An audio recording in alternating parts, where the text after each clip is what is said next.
Hi everybody, thank you for joining us this evening. Well, I've got the lovely Christina Ludlam with us, Ludlam, because it sounds as though I say Ludlam, and it's Ludlam, with us this evening.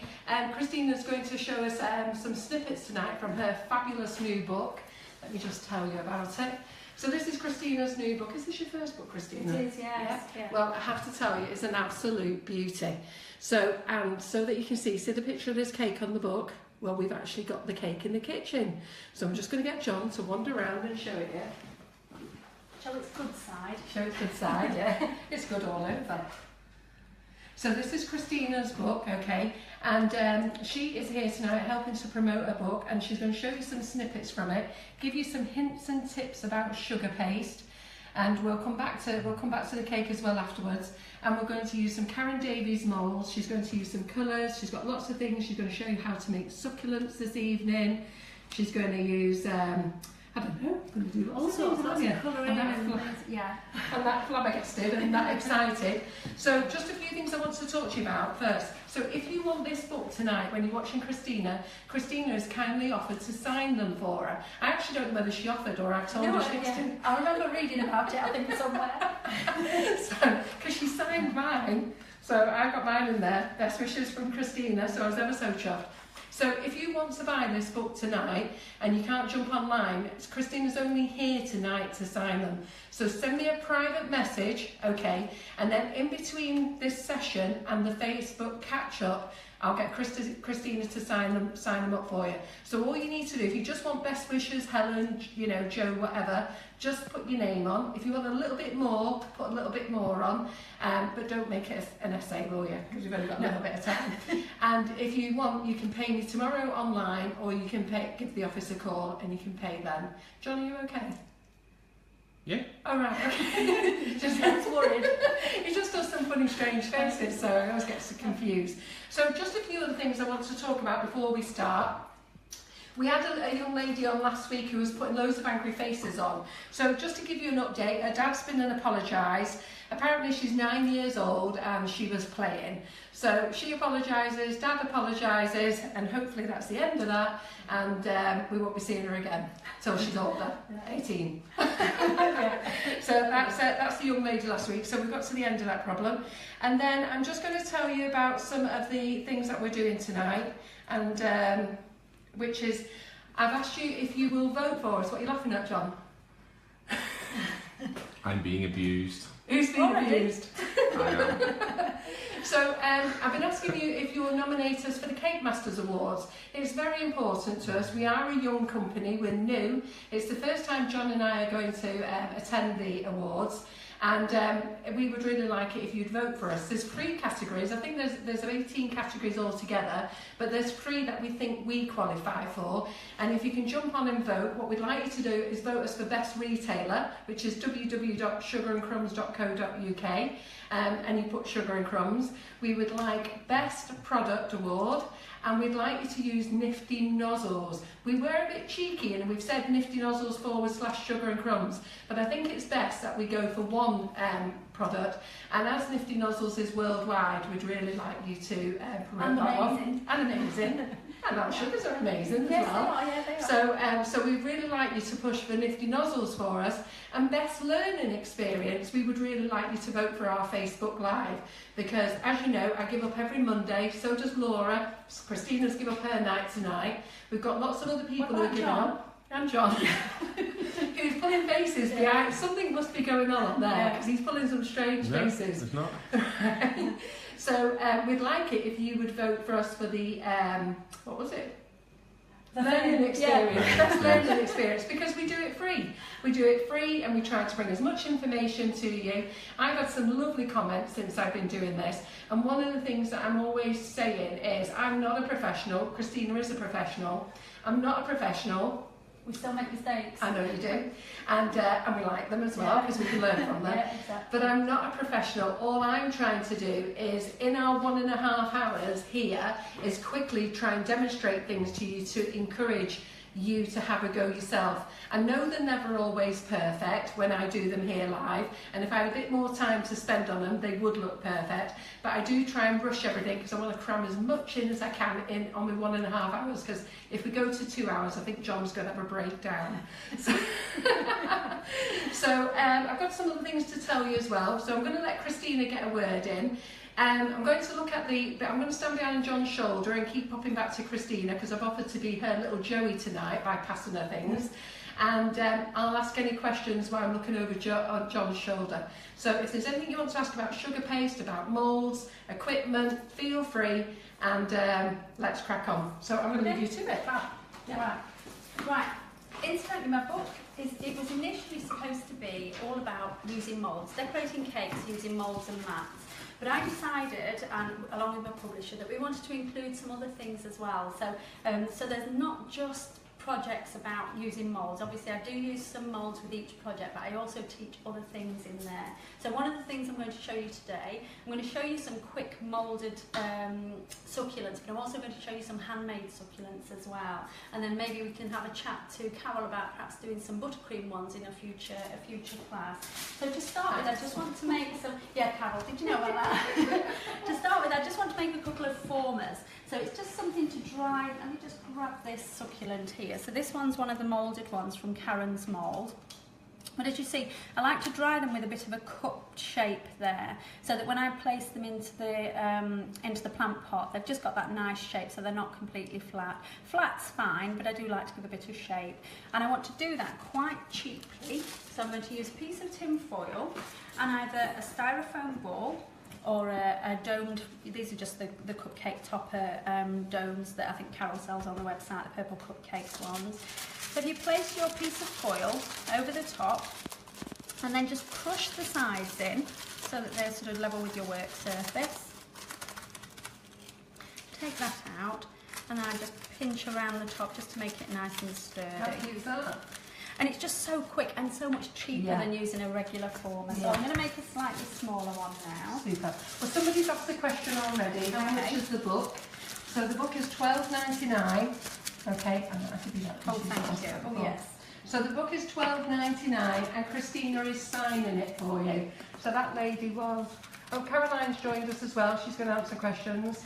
So the lady, Pam Hallam Wedley. Yep, $12.99 for Christina's book. Right, so I've got a couple of formers there, a couple of different sizes. So I'll put this foil away. I'm going to throw everything down. Don't worry, you can make as much as you want later. Right, so I'm going to use some Karen Davies fondant. And don't ask me what flavour it is, Carol, if you want to pinch some of the marshmallow, because it's actually a mixture of both. Oh, is it? Yeah, I made the first one with some vanilla, and then I wanted to make it a little bit paler. So I've added a little bit more of the marshmallow one, just because it was the first one. Well, the Karen Davies sugar paste, I have to say, is amazing. Oh, it's fantastic. But if you're on a diet, don't buy marshmallow because I started my diet last week and I must have scoffed half a packet. Didn't Maria? I love it, but I can limit myself with it.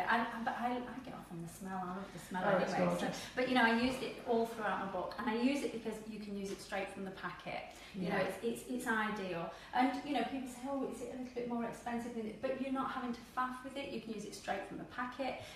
You can actually roll it a lot thinner when you're covering cakes. I actually don't think it's that expensive. It's £6.50 for a kilo. No, and when you think it's, you know, the alternative is to mix some flour paste with some sugar paste or some fondant. Yeah. So if you mix in half and half, you know, by the time you've finished, it's just as expensive as that anyway. So, you know, so I love it. I absolutely love it. So I'm going to start with the, I'll use this succulent here from the Succulents mould.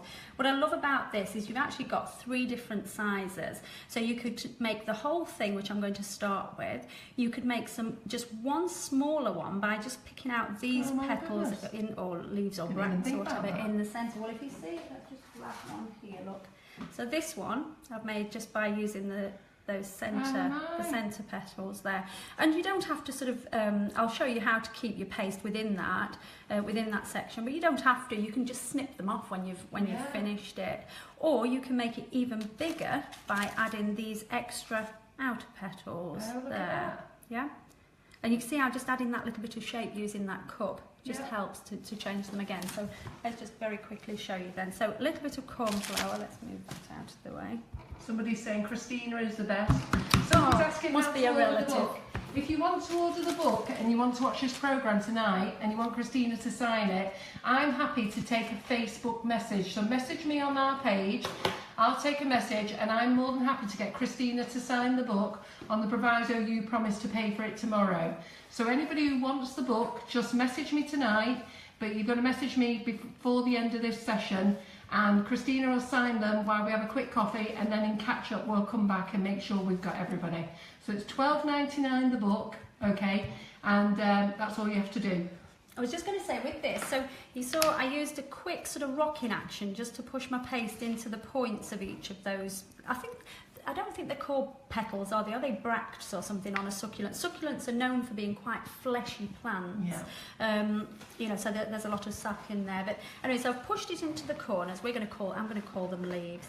And I've put the extra in the centre. You can scrape it off with your thumb, but rather than me getting sticky thumbs, because I forgot to ask Carol for a cloth when I started, I'm just going to snip it off.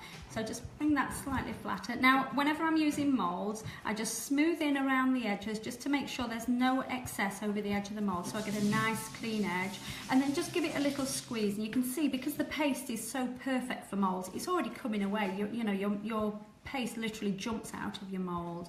So there we've got the simple succulent. So you could see if I wanted a smaller one, I would just cut these outer petals off, but I'm not going to. I'm going to just keep that to one side for a second. Oh, thank you, for a second. Now I'm going to use this individual petal here, or leaf. So again, just a little bit of cornflour and tap out the excess. Now, oops, I'll use it that way. I get a bit lazy with this sometimes as well. If I don't want to mess my thumbs up by scraping off the excess, I don't worry too much about that base, because it's going to go underneath the flower. So you could just scrape that off, or you could just roll over it with a rolling pin or a paintbrush handle. Give it a squeeze and tip that out. Don't worry if you distort the bottom, because as I say, you're not going to see it. We actually want 5 of these, so I'm just going to very quickly make them. So again, just keep all of your paste within the confines of the mould at this end and scrape off at the bottom. Don't worry about neatening that up, because it's going to be hidden. And another one. This is probably the one thing that I didn't prepare in advance. So I've made lots of little ones I made earlier, but I thought the petals are so quick to make. I might just make all 5. Do you know, I'm so glad you're doing this, because I bought this mould myself. Oh, have you? And I looked at the things that Karen had done with it, and I thought, how did she do all that? Well, do you know, it wasn't out when I made my book. Was it not? No, it didn't. It came out, I think Karen sent it me only probably a week after we'd done all the photography or something, and I just thought, oh, it would have been perfect. Yeah. So actually in my book I've made them by hand. The Christmas one, she'd sent me the Christmas one. I had a Christmas cake that I needed to make for the book, and it was the last one that I hadn't designed, and she sent this mould, and I literally designed it within an hour, and I'd made it in 2 hours, and it was amazing. I was so pleased with it. But yeah, this is another one that I would have loved to have used. So there I've got my 5 petals. Now you can keep them as they are, or you can give them a bit of shape. I tend to just sort of push them over my thumb and just pinch the ends a little bit sometimes, just to change the shape of them, or just leave them as they are. But I like to do a little bit of something with all of them, so that they don't look the same, you know, so that you get little bits of, I suppose, an individual look there. So just very quickly. Does Christina sell the Karen Davies Moulds? That's Sue Paskin. Sue, no, we sell them on our website. Christina is here because she uses the moulds, and she does classes with them as well as her own classes. Oh, do you know Sue? Yes, right, Sue does come to classes. Ah, right, fantastic. Yeah. So she didn't say she was a mate. Oh, yes. Yes. But yeah, so all I'm doing now is I've got some curved scissors, and again, I just want to give these a little snip, just to lift the petals and just to give them that more handmade look. And I'm doing it quite quickly, so hopefully you can zoom in on that. I'm not all hands. Oh, hi Sue, by the way. Yeah, teach Sue and her daughter Charlotte. I'm just going to snip underneath here, so I'm not moving them yet, but I'll just give them a snip, and then I'll let you see what I'm going to do with it. Well, while you're doing the book, a few people have already asked, can they buy the book? Now just, if you want to buy the book, I need you to message me. So I can see you, Elaine, that you want one, which is fantastic. I'll put you down on the list. But if you can message me what you would like in the book, just message our Facebook page, quick message that you want the book and what you want in it. It can be just to Elaine, or if you want to dedicate it to a friend, because I've just had somebody text me now saying they want one. So that's Elaine Lawton, isn't it? So can you see what I'm doing there? Look, I'm just lifting those individual petals so it looks less moulded and it looks more three-dimensional. And again, you don't have to do this, but it's just to make some of them look different to others. So that's that one. I'm going to grab a little bit of glue, a little bit of my sugar glue. I'll just pop that down. Oops, that's my sugar glue. And got all these little pots now. You've given me these lovely colours to play with. Do you want some kitchen roll from that way? Well, I will do later. Yes, Yeah. please. Yeah. Yeah. So, right, a little bit of sugar glue. And I'm just going to pop some glue on the bottom of each of these petals. Tend to go sort of no further than halfway because I don't want the glue to be seen. Remember, your glue will dry shiny. And then I always use the mould just for a little bit of a former to start with. So if I place my outer petals just in between the petals on the mould, then I know they're going to be nicely spaced on the main flower. Then grab your succulent. I'll just give it a little squeeze.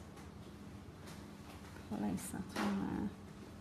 And then because the mould's a little bit deep, so they won't actually be stuck to it now, that's just for positioning. So turn it over, a little press, take this out of my former and drop it into my former. There you go, so, and then I can just pop that to one side to dry.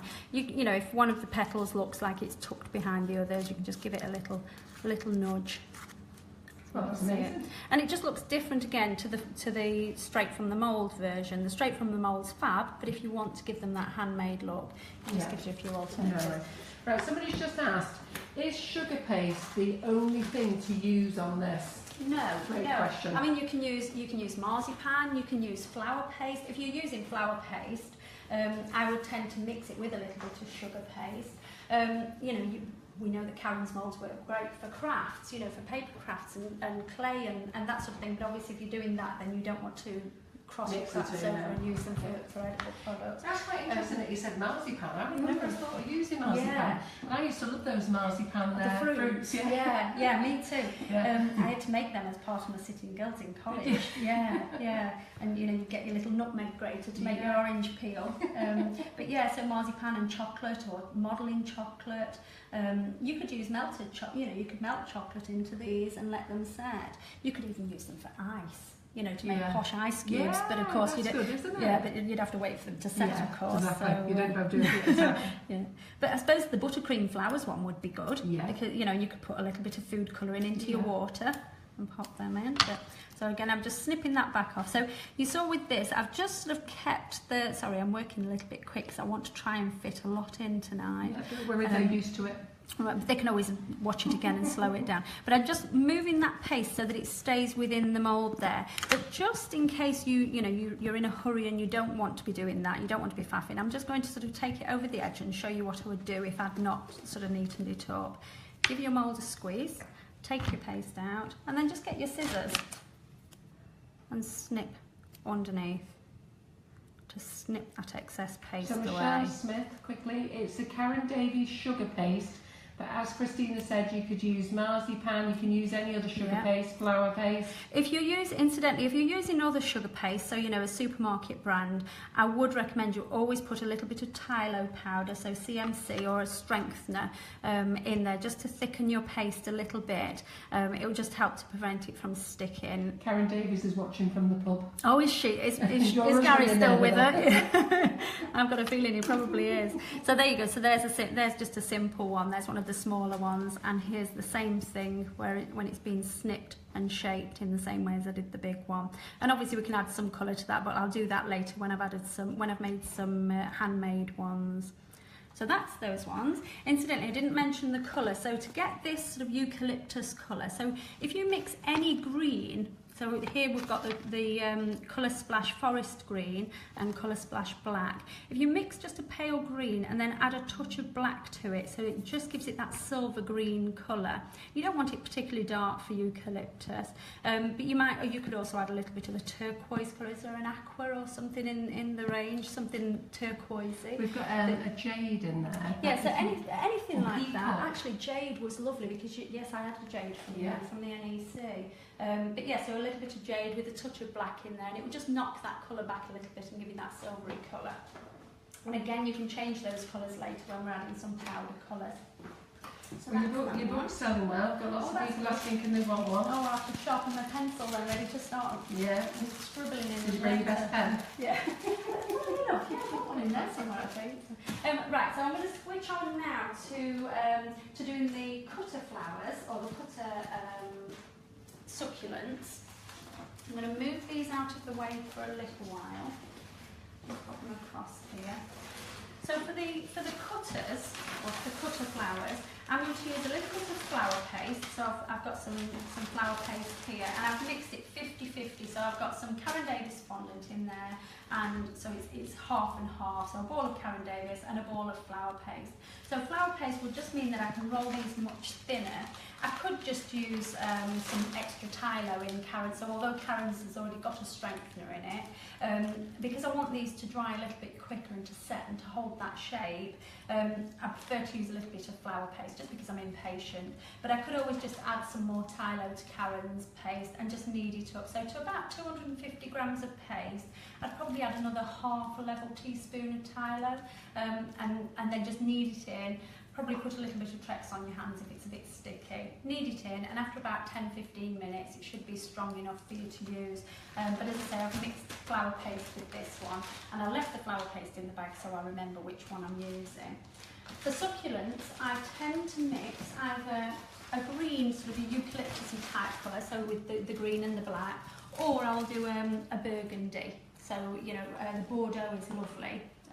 The colour splash Bordeaux, so that's a really strong burgundy colour. You could always just use one of the reds and possibly put a touch of brown into it, but something nice and bold there. You could actually start with a pinky shade as the Bordeaux, you know, a paler shade of it, and then add the colours with the powder colours later. You know, add a rainbow dust aubergine. Rainbow dust aubergine is a good colour to use for dusting, but I will show you some of that later. So you can see with this 50-50, or this with the flour paste in, it's quite a bit firmer, this one. And it just means I can roll it much thinner and it will still hold its shape. So I'll pop a little bit of corn flour down. I'm just looking for all these questions here. All right. Have we got lots? Yeah. Oh. Yeah, where's your husband? Yeah. Is he still in the pub with Karen? Yeah. Your husband's in the pub. I think John would like to be in the pub with him. John's been very quiet tonight. He is. Is he on his best behaviour? Well, you're in the question. Louisa Paris says she's been looking forward to this all day. Oh. Everyone's been saying they've been looking forward to this. Oh, that's lovely. Thank you. So you see, I've rolled this. I'm leaving it fairly thick. I don't know if you can see that it's a little bit thinner than a pound coin, perhaps very slightly thicker than a 50p piece there, because succulents are quite fleshy. You know, if it was a petal that I was making, I would make it much thinner. And I'm going to use, these are some FMM cutters that I believe Carol is getting on the website. Yeah. So you can use any cutters really that you've got several sizes of the same shape. So you might use something like these roses. These are the roses with the little point on the end of the petal. I love these ones. They just give you a really interesting shape. You could also use, I think I've thrown them in a box somewhere, the calyx cutter. Yeah, I'll perhaps find them later. Yeah, I did. I know. I played around with them and thought, oh, I'm not going to use them. So, but the calyx cutter, no, we'll find it later, but you know, with the 5 points, sort of the star cutter, or a regular 5 blossom cutter, you know, just with the 5 curved circular petals. Anything that you've got at least 3 sizes in would be fine for this sort of thing. Just have a rummage and tip that box out if you need to, but I'm sure they're there somewhere, unless I put them on the chair. But anyway, I'm sure they know what a calyx is. It's, you know, it's the thing that you pop on the back of your roses, so it's like a little star or a big star. Oh, there we go. Yeah, so the calyx cutter. So I sometimes make my succulents from several sizes of these. So this would be for this type. You see, it's just let's take it out of there. It's just a slightly different shape, and it just gives you a little bit of variation in your plant pot. So when you're using cutters, listen for the scratch first of all, and I always press on this inside bit as well, just to make sure that I've cut through, and then wipe the base. Always wipe the base. You could wipe it on one of your petal pad, you know, on your mouse pad or a petal pad, but I find sometimes if I wipe too firmly on there, I tear it with the cutter. So I prefer to just take my time and just wipe around with my fingers and push that out. It saves you getting that jagged edge. You get a nice neat edge then. So I want several different sizes. I have already cut some actually. So I'm going to cut a few. Well, I'll cut 3. And I tend to cut several in one size. So I'll probably cut 2 of this size and 2 of this size. Possibly 1 or 2 in that and 1 or 2 in the big one. But you can just have a play around with them and see what you think and what sort of sizes you think you might like, and how full you want your petals as well, or your flowers rather. So here are some that I made earlier, or that I've prepared earlier. That's so pretty, that, isn't it? It's just such a lovely shape. It's such a lovely shape. And of course you can make regular roses with this as well, you know, really quick roses. Well, I'll have that in on the website before the end of the week. Brilliant, brilliant. Now I'm going to use a bone tool. I mean, you could use a ball tool or a metal bone tool or a plastic bone tool, just whichever you prefer. Now these, you could just pop them into a Ziploc bag. I've just popped them underneath this, and I've probably been pressing on it without realising, so let me just peel them off. I probably only want 5 or 6 layers anyway. Pop them onto here. Now sometimes I will use a mat or a plastic bag. In fact, let me get a plastic bag. Use this one. And it just means that I'm not going to be applying quite so much pressure onto my petals. Some people like to put a piece of cling film over the petal, over their paste rather, and then cut through the cling film, but I find sometimes I end up with little bits of cling film in my paste, so I prefer to do it this way. If you're cutting over some cling film, it just gives you them softer, rounder edges. So on here, actually I'll do it on here, because I think you'll see it a little bit better, and it will just absorb some of the pressure. I must admit, I like doing things like this, and when I first started baking, I used to sit in the kitchen at night time just doing this all the time, with the music on by myself, very therapeutic. You can lose hours though, can't you? Who's been that. playing with these clocks? Yeah. I know my granddad used to, whenever I used to sew with my granny, I was sure my granddad used to mess about with the clocks, because the next minute he's coming in saying, it's time to go home. I'm thinking, it's not, we've only just started. And it's the same with sugar. Well, John used to be the same. I used to make him all sorts of things for my cupcakes and stuff. And then you'd be going, are you still doing that? Yeah. You just love it. You end up having trays and trays of fullness. So therapeutic. I think this weekend I was teaching the stained glass effect. There's one of the cakes behind me. And, you know, I'm sure we could have all stayed there for 4 days. It was a 2-day class, but we just loved painting, and it was just so therapeutic. Yes. So all I'm doing I'm using sort of this part of the bone tool. You could use a ball tool, you know, just exactly the same way. So I'm just going just along the very edge, but my ball or the pressure from the bone is actually more on the pad than it is on the petal. All I'm actually trying to do is soften just the very end of the petal, or the very top edge. I'm not trying to thin it, because then it would end up looking like a regular rose, and actually, you know, we've already said this should be quite fleshy. So just go across here. Sorry. I can hear my voice coming back. I'm thinking, is that me? I'm there trying to answer questions. I'm looking at questions. I went and pressed play, so I was trying to read the comments. Right, so I'll just go around here. There. Right, I think we've done. Oh no, I've missed a couple on this edge here. And don't worry if they stick to your bag, because it's got that flower paste in, they'll easily peel off. I would always say in my class, show your sugar who's boss. My tutor used to say that to me in college. And I think, oh, that's easy for you to say, but what when I've accidentally thrown it across the room? But actually, I know what she means. You can pussyfoot and you can try peeling it away, and all you'll do is stretch and distort it. If you pull it, it will do what you want it to do. So take these off. So can you see how it's just softened, just very gently softened those edges? I meant to leave one that wasn't really softened, but I didn't. You can see how thick it was in the centre there or down the edge, and then it's just softened that cut edge there. So now I want to start shaping these, and again, usually I would use a ball tool, but I started using this bone tool yesterday and I thought, oh, quite like it. So because the paste's quite thick, as I dig into it and sort of smash that paste down, if you like, sort of squash it down, the thick paste curls, and that's what I want it to do. So can you see, if you just sort of pull your ball tool in, or your bone tool in, so I'm not going right up to the edge because I want to leave that rounded edge. Just pull down, and I'm going one on either side. If you start looking on the internet, you'll succulents, you know, there are loads of pictures on there on search engines, and you'll see lots of them have these this sort of texture where they have the two grooves in the side, and a thicker centre vein there. You can see there where I pressed a little bit firmly, but actually it doesn't matter. No, looks great. Yeah, so that's one. I'll get my little former ready. I'll pop that to that side and I'll move on to a couple more.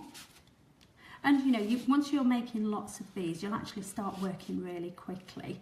You know, you wouldn't be talking about what you're doing halfway through it. You might be thinking about what you're doing, but so you'd work quicker than me. So I'm going to do this on probably 5 or 6 layers. And just so long as, it doesn't matter which order you're working in, it's just when you're gluing them together, you obviously want to start with the bigger one at the bottom and then move on to the smaller ones at the top. For the centres, you can literally use artistic license. You can make it up as you go along. You know, I tend to just sort of close one of these up, but yeah, making it up as you go along. It's always a surprise then, isn't it? You don't quite know what you're getting. It's a bit like a gift at the end. Right, Nesma's just come on and said, oh, what book is everyone talking about? So I'll just remind everybody. Right. So Christina's here showing you some hints and tips from her book. She's not going to show you everything because she wants you to buy the book so you can see all her work. And John's just showing you a quick picture of the book again. It's $12.99. We've got the wedding cake that's on the front of the book there. We've actually got it here in the Sugar and Crumbs kitchen. I'll get John to show it you again. And Christina is showing you snippets from the book on how to make some of these fabulous moulds. And she's actually making some of them via moulds and by cutters. And they're absolutely gorgeous. Anybody who wants one, just message me on the Facebook page that you would like one with what you want written inside, and I'll message you back. We'll get it signed tonight by Christina, and message me your phone number and I'll give you a call tomorrow. We can get payment and your address off you then. So if you want those, that would be fantastic. It's $12.99 the book, definitely well worth it. The cake is beautiful. Not only has she got that wedding cake in it, I don't want to spoil it yet, she's got lots of other things in there, but we're going to come to those shortly. Yeah. Right, so before I put this together, I just want to put a little bit of colour on here. So I'm going to go for a little bit of this light teal. I'm going to mix some light teal. I want something a little bit sort of turquoisey, but possibly, actually, Carol, do you know I forgot to ask you for a green? Right, in these green powder colours. Yeah, sorry, I thought I'd asked for one and I obviously didn't. Do you know what, you probably did, but the only greens I've got... No, there's one there by John's aunt. They're hiding underneath that cake there. Which green? Ah, this one will do? That will do, yeah. Yeah, perfect. Do you want me to help you open and do it? Yes, please. It's a good idea if I'd undone these. So Christina's using some of the Colour Splash range today and the rainbow dust, and we stocked both of them. So if you're looking for the colours, that would be great. Wow. I'll have to have a proper look through some of them Colour Splash because I love the paste colours and the lustres. Yeah. I haven't had a look through their flat colours yet. No, and the thing that I do like about them, like you've got the big pot there, the snowflake one. Yeah. So you know you've got the small pots here, they're great, but they do when you first open them and use them, they sort of can leak out over the side. Yeah. Whereas you can put your brush in those pots and give them a good tap on the side, which is great. Because some people have said, why do they come half filled? And it's not about that, it's about you putting your brush in. Yeah. So there's 5 grams in each weight, one. Isn't it? Yeah. I'm going to use different brushes just for dipping into the pots, but then I tend to use my brushes all over the place once I've got the colours out. I don't really, as a rule, like to start taking lots of colour out, but for this I just want to mix. I want a sort of a bluey silvery colour. I'm going to get the shine by using the luster, so I'm going to use the Snowflake luster, but I just want something that's somewhere between the blue and the green. How clever is that? You see, just to get you that little bit of colour. And on these, I mean, I like to sort of colour them before I put them together. You don't have to, you could put it together and then just leave it to set a little bit and then start brushing into it. But this way I can get right into there with my colour. But I don't want to completely change the colour. Let me just pick this up. So don't worry if you think you've got too much colour on there. It's absolutely fine because we're going to put some of the luster on the top. The luster's really because a lot of succulents have got that sort of suede look to them, and they tend to have like a silvery sheen on them. So I might go a little bit more green on here. I'd sometimes put a colour that you probably wouldn't expect as well, so maybe like an orange or something on these. I'm going to touch them up with a little bit of burgundy as well. I can do that later. We can do this as well to the moulded ones. So just a little bit in there. If I do perhaps 5 of these, we can always add a little bit of extra colour. And don't worry about it. Don't worry about it being patchy at this stage. Obviously, I am rushing so that I can get lots of things in because I want to get onto the ornate pearl sphere that people were talking about when Karen Davies came, asking how I'd covered the sphere cake. So I want to get onto that. So I am rushing a little bit with this, but you can take your time with it or just rush through it. They'll all come together anyway. But I'll just do this 5th layer, and I'm going to be mean and use up the last of this rather than mixing some more. Just that in. And then I'm going to take some of the Snowflake colour, and I'll grab a clean brush. I'd like Carol to invite me back. I don't want her banning me from her kitchen for messing her colours up. So I'll use this one. And I'm going to use the lid just to tap off the excess there. And just on the ends, I'm not going to put colour out down into the middle because you're not going to see it when I layer it up. It's just enough to catch the light here and there. Again, you can have a real good play with this, with your colours. I do like to add that little bit of aubergine or claret when I've finished because I do think it brings them to life. I'll show you some finished examples that I've got on a piece of sponge at the end. Or maybe if John gets bored, he can go and show them to you. My phone's going dead, so I'm trying to read the questions for you. All right. So I said, like, it was nice trying to charge. Oh. I was going to say, I bet I've got one, but I think I've left it in the front of the car. Right. So I've got my 5 here. So a little bit of glue, if I can find it. It's not helping having this pot the same size as this one. Let me just pop that lid on because I don't want to get any colour in there. Put my finger in my glue. Well, they look amazing, don't they? I was just saying, you don't need to spend a long time with your colour. You don't need to fuss over it.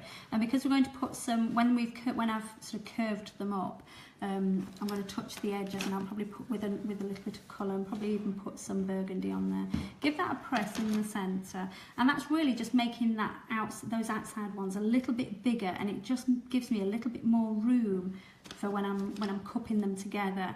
If you don't press in there and spread them out, when they come together, the middle ones just literally rise up because there's nowhere for them to go. Yeah. So just make it a little bit bigger there. I wonder how many succulent decorations we're going to see this week. Yeah, oh, that'd be lovely. Flood Facebook with succulents. So we'll get everybody doing succulents, and we'll have them all on our Facebook page next week. Because, of course, I was saying earlier, the other alternative, of course, I mean, I'm doing them with cutters and moulds, but with your 104 piping tube, so as if you're making a rose, just the same, but turn it upside down, so you've got the thick end at the top. And the same with your 352, you know, your leaf tube. Yeah. So with your leaf tube... I knew you was going to get me in on those greens. I just think with you could make this with your leaf tube, just piping your buttercream. I've got some nifty nozzles that'll do it as well. Yeah, well there you go. Get on with it. See what I'm going to be we should have been working in tandem, shouldn't we? You at this end and me at this end. Right, pop that one in. Now that middle one there, I want to sort of cup that up more. So I'm going to pick this up. I'm going to start to bring it together a little bit, and then this very centre I'm going to just press so that these start to come together. And you can put a little bit of glue on if if you're wanting to use them straight away. But actually, I'm going to leave mine to set in here a little bit. Do you see the end? This one, I don't think I'd softened the edges of that one. I've coloured it and I haven't softened the edges. That's the one that I'd softened. So can you see how I should have squashed that edge out, but I've got quite a blunt edge there. But actually I think it's quite good to show you the difference of what I was doing with that bone tool at the beginning. Can you see that? How that one's thick and blunt and that one's softened. So that's the one I should have used, not that, but not to worry. Well, it still looks great for me. Well, there you go. So I'll pop it into there. That's what they say, we all cock up on the night. Exactly. So it's not a cock up. I did it on purpose on to show purpose? you the difference.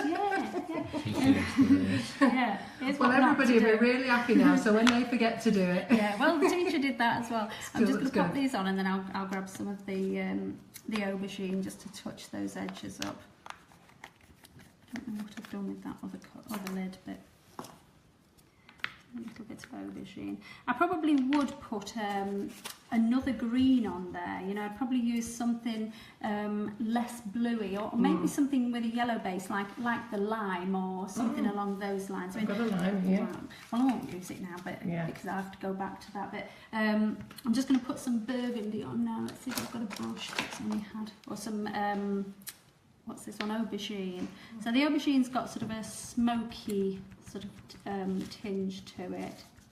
So how many years have you been in the business then, Christina? 29 now. You don't even look old enough. Oh, I remember you telling me that, Yeah. and I thought there's no way.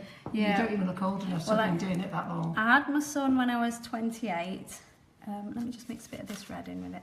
I had my son when I was... no, I wasn't 28. Gosh, I'm making it... He's 28. I had my son when I was young. I was only 19. But yeah, I was pregnant with my son. And he was 28 in March. So that's how long I've been doing this. Right. And my friend... 28 years? Yeah, my friend bought me a book and that's it. I was Addicted. hooked. Yeah. So, That's how it happens though, isn't it? yeah, oh, it does. You can't help yourself. John says, and I'm No. sure there's loads of ladies on here who are going to agree with this. John says to me, surely you cannot need any more decorating tools. We always need them. We need them. We've got a comment here. 29, no way. She was doing it from From a the brand. brand. I know, you're looking though. I remember when you thank told me earlier on in the year that, because I saw you at the cake show. Oh, yes. And I asked you then, and I couldn't believe it. Oh, well, that's nice, thank you. But look at all these crow's feet round me. Don't worry, Kat, she was in the pram. I don't believe her either. Oh, So, yeah, well, I keep saying my son's going to be older than me soon. Lindsay, John, we always need more tools. The amount of ladies that message me though who will ask me, you don't put a label on, do you, on your delivery box? You know, there's that thing doing the rounds, wasn't there, a while ago on Facebook, and it said, you know, not a nice thing to talk about, when I die, I hope my husband doesn't sell all my products for what he thinks I paid for them. I was like, buy one, get four free, Gary. No, he just stays out of it now. He can have his plumbing tools and I'll do my bit. Yeah. Right, so it is quite warm in here, and that's sort of flopping open, but let's show you some that... I'll open the doors, that's something So these are a couple. So here's one without the centre, or without the centre closed up. And with that one, I'll show you a very quick centre that we could put in there. And here's one where the centre's closed up. My hubby said, I'll buy any... If I buy. Oh, Claire Watt says, my hubby says if I buy any more cutters moulds, he'll leave me. Lordy, I'll miss that man. Yeah. That's probably why Gary won't say it, because he knows he'd get a similar response. I remember John coming home last year, he went, Carol, for God's sake, how much more do you use? I know. But it is amazing how much I've got in the cupboard and I've never used. And I've paid for next day delivery because I needed it so badly. Needed it, And then I've still not used it now. But you probably will at some point. You'll use it when you don't necessarily plan to. But I'm just going to show you how to make a very quick centre, because we're using artistic license, so we're sort of making it up as we go along, really. If you're not sure what to do in the centre and you just want to do something a little bit different to how the others look, you just roll a ball of paste. Now I've got colour all over my hands, but actually I don't think it will matter. No. Use your scissors. I'm using some curved ones, but for no other reason than I like to use them with Karen's moulds when I'm snipping petals. But can you see I'm just snipping quite randomly, really, and actually I'll take that little bit out. That was an accident, but let's pretend I planned it. And then just with my Dresden tool, now my hands are quite hot, so it might stick to me. I'm going to just move this out, and I could cut many more petals or little spikes on there. Just press against your hand. with the flat side of the Dresden tool. And like I say, you could do lots more cuts than this. Yeah. But I just want to make some kind of centre, and then with that middle one I'll pinch it. Some kind of centre that will just fill that gap. And obviously I've made this out of a different colour, so I'm not going to put it in, but I just want to show you what I would do. So I've left a big base on it just so that I have something to hold on to. Somebody's just asking, just so there's no confusion, we're using 2 sets of colours tonight. We're using the rainbow dust colours and the colour splash. A lady, Adele Condren King, has just said, are they not rainbow dust colours? You're quite right. We're using both brands tonight. So just to give you a choice, really. So yeah, and really to show you that no matter what brand you buy, you know, you will find some colours within that. Yeah. So I mean the colour splash are fab. I just don't know. I haven't got enough of them to have a proper play, but I certainly will have pretty soon. So I'm not going to stick this in just because I've made it with different colours. But can you see how that just closes up the centre? So we've sort of got 2 different styles. Obviously, if the colour was the same, it would show you. It would look a little bit better, but it just gives you another look to your succulents. Yeah, that's fantastic. So then if you want to just very quickly, look me ordering him about. Yeah, no, you're ordering about. He likes being bossed about. Let me grab this. I'll bring He you gets bossed about. I can't boss him about any other day. It's only Mondays he allows me to do I it. get away with it. Every other day I get told no thanks. Do it yourself. Yeah. Yeah, I think Karen could the same. I just wanted to pop them here so that you can see the variations. So like this one was made with the other mould in the Karen Davies mould, so the other succulent in there. They look really good. They look nice and plump, don't they? Yeah, and it just means you can just change them. You know, I just like to change them a little bit and do something else with them. Yeah. So. Oh, Adele says thank you, folks. Superb demo. And there was a lady said there, where is she? Anne Crofts hides all her stuff under the bed. Oh, He doesn't look under the bed. I knows what. Yes, no. Yeah, but I might tell him. I might send him a message. So Sherry, are these made from cutters, the ball tool, the boning tool plus dust? No, they're made from a combination of things. Christina has used the moulds tonight. She's used the Karen Davies mould. She's used some cutters. And you just knock that one over. Yeah, don't worry. And just don't want you to lose anymore. Yeah. So she's used cutters. She's just showing you different ways of making these. So look at what are they? Not silicone molds, succulents. The succulents. Get them. Yeah. So sorry, I'm not sure Sarah says I have racking in my kitchen to hold all my tins and everything. Jessica, how soon would you make these before putting them on the cake? You could make them a year in advance if you wanted to. You know, people are surprised by that, aren't they? Sugar's a natural preservative, Yeah. so if you're going to make them in advance, right, I've lost the lid. Oh, that says light teal and that's not light teal. Don't worry, I'm your little Joey tonight. Yeah, but do you I'll think put they it need all moving back. away? Well, you're not being a very good Joey because we've lost the lid between us. Oh, yeah. Oh, look, there we go, thank you. Really? Yeah, so sugar's a natural preservative, so sugar will keep pretty much indefinitely. So if you want to make them in advance, I would say, I don't know whether I'm telling you or telling them. No, you tell them. Right. But if you want to make them in advance, make them, let them dry out. So I always say, you know, I can't leave anything out, although I do, and if you saw my house, you'd see I leave everything out. But ideally, you'd want to put it away. So pop it into a cardboard box, not an airtight container. It needs the air to get to it first of all, so that it can dry out properly. Then you can pop it into an airtight container if you wanted to, but I just leave them in cake boxes, you know, the paper cake boxes. I was going to say, I've always left mine in cake boxes because I thought if you put them in airtight containers, they would soften. Yeah, well they do, and they stay soft, you know, but then people say, oh, but if they go really hard, well then what? Well, there's 2 things you can do. You can either put them in a steamy room, or you can steam them, or you can put them into an airtight container and put a piece of bread or a piece of cake into that container, put the lid on. In about 20 minutes, half an hour, they're back soft again. Really? Yes, Oh, yes. that's So, clever, so isn't it? don't panic that somebody's going to break a tooth when they bite into the buttercream or whatever, because actually when you put them onto buttercream, if something's going directly onto buttercream, it starts to immediately absorb that moisture anyway. So you're far better, if you are putting them onto buttercream, you are far better to make them well in advance. Otherwise they'll just flop anyway. So make them in advance and let them set. So Wendy Preston has asked, can we do gift vouchers so that husbands can never say they don't know what to buy them? Yeah, Wendy, we do gift vouchers. You just have to message us, that's all, and we arrange that for you. So Caroline gets lots of emails and messages for buying gift vouchers. So all you're going to do is tell your husband to send us a message and we can sort that. Oh, Caroline's answered the question. And he's got no excuse then, has he? Oh, we've got Trish Cooper who's watching. Trish is watching before she goes down for major surgery. Oh. She had to watch this first. Oh, I hope it that's all nice. goes well. That's Yeah. lovely. You can dream about me while you're under. Yeah. Don't dream about Carol. Right, I'm moving on now then to... Oh, I'm excited I about want to this. show you how I made this board. So for the plant pot cake, Yeah. I'm going to make it or show you a slightly different variation on a plant pot cake, and it's really just to show you that you can make your plant pots or your planters from any shaped cake using any moulds that you have to hand.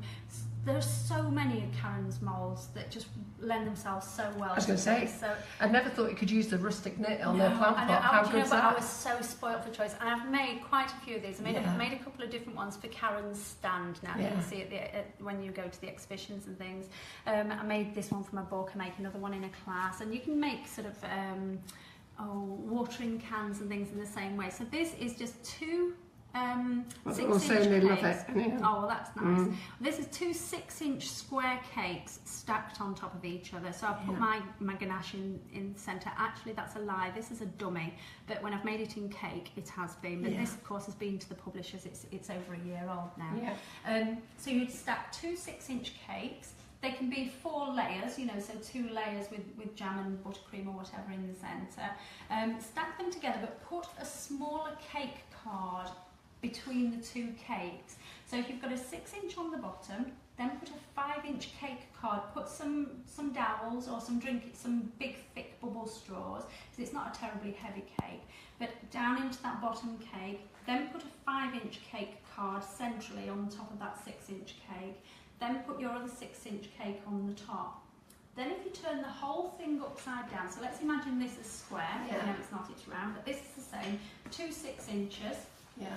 So I've got a 6-inch, I've put 2 or 4 dowels, between 2 and 4 dowels through here.